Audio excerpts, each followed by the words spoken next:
Je vivais dans un petit village comme cela et dans ce village, il y avait une soeur qui partait dans une église très loin du village. C'est vrai que je vivais avec mon oncle et en ce mon oncle avait cru. Bon, mais je ne cherchais pas à m'intéresser là où mon oncle. Alléluia.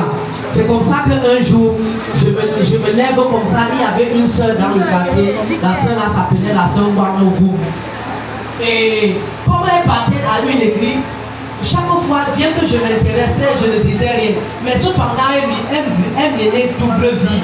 Donc, au quartier, on connaissait qu'elle vivait dans 3 péchés capitaux. Alléluia. 3 péchés capitaux, le mensonge, la fornication et le commérage. Moi, en tant que païen, moi j'avais mais un péché que je vivais dedans. C'était manger chez les gens. Alléluia. Donc c'est-à-dire que même quand vous êtes en train de préparer, sans même faire les efforts, dès que vous dites la mamie, je suis là.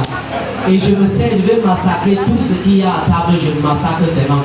C'est comme ça, un jour elles sont en train de faire le filet et dès qu'elle dépose la mamie, voilà, j'interviens.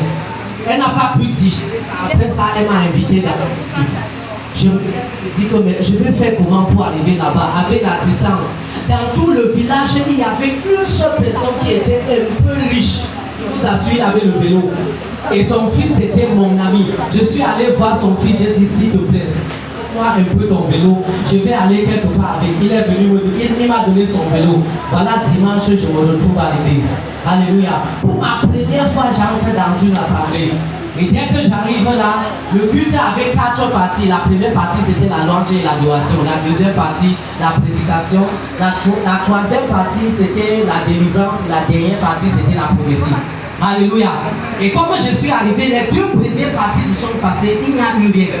Dès que nous sommes arrivés à la troisième partie, qui était la délivrance, c'est là où j'ai confirmé que ce que je vois souvent à la télé là, ce n'est pas un montage. Je pensais que c'était un montage. Alléluia. Parce que c'est arrivé avec moi-même. Alors nous étions assis là, tout le monde, bien voilà, l'homme de Dieu sont là, il dit qu'aujourd'hui, tous les mauvais esprits seront partis d'ici.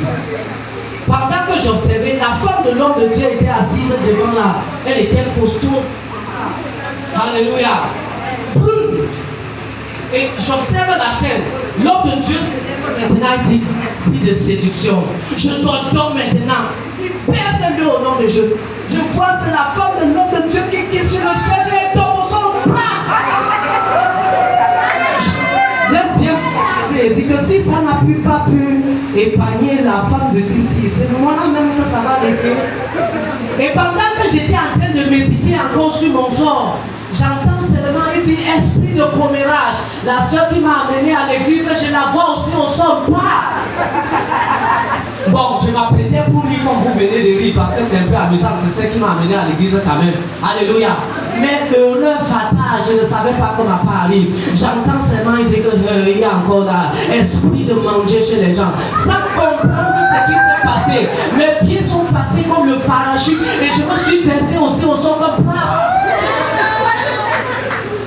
Pendant ce temps, elle était en train de faire tout et tout pour se redresser, pour se lever. Et dès qu'elle parvient à se mettre debout, j'entends encore l'homme de Dieu dire seulement de mensonge. Esprit de mensonge, libère-le. Elle revient tomber sur moi.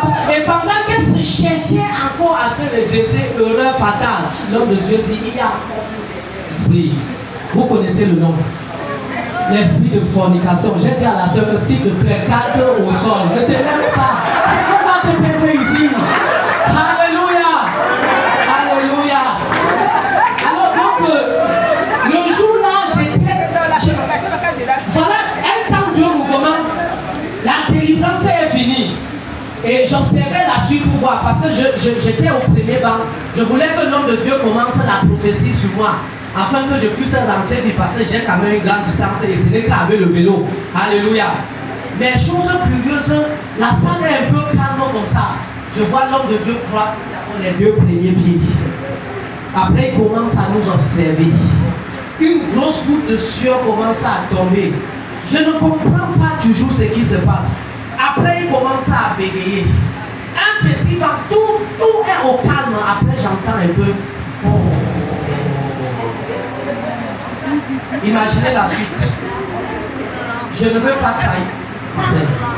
Alléluia.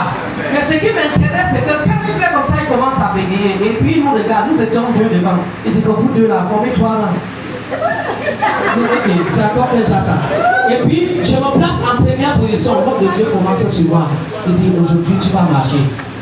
Je dis que papa, je suis venu avec mes pieds. Et je dis qu'aujourd'hui tu vas marcher. Il dit que papa, je marche.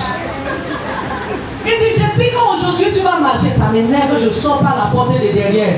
J'étais tellement fâché, il dit que mais la soeur là m'envoie dans quel genre d'église comme ça, on dit que je veux marcher, putain, j'ai mes pieds comment.